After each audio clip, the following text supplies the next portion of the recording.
what Tulip Siddiq has been tweeting in the last few moments. Nazanin is at the airport in Tehran, and on her way home, I came into politics to make a difference, and right now I'm feeling like I have more details to follow.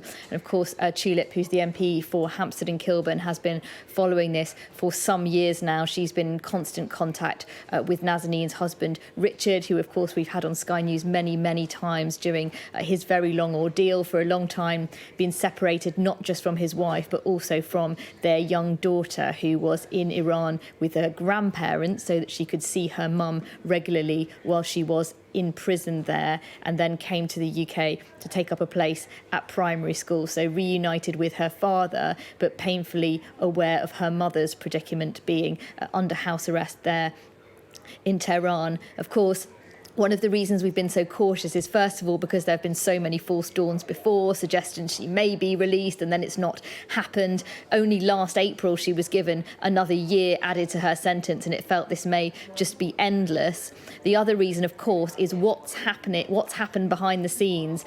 We know this morning, and we've heard for some time from the government, that they acknowledge owing the Iranians £400 million for a tank deal back in 1979. The Iranians paid for the tanks, didn't receive them because the Shah of Iran was deposed and the Islamic Revolution happened. So they are owed that money, the British government say. Liz Truss wouldn't confirm whether it had been paid this morning, how it could be paid, given that Iran is subject to UK financial sanctions, is unclear. There are some suggestions in the newspapers that we have not confirmed that it was paid in non-cash terms, perhaps something given in lieu of cash. So all of that to be explained, but we are still awaiting formal confirmation from the Foreign Office about that. But it all sounds very positive for Nazanin, for Anoosheh Ashoori, who is said to be with her, and potentially for a third dual national who Liz Truss mentioned this morning, Murad Tabaz, a businessman who had also been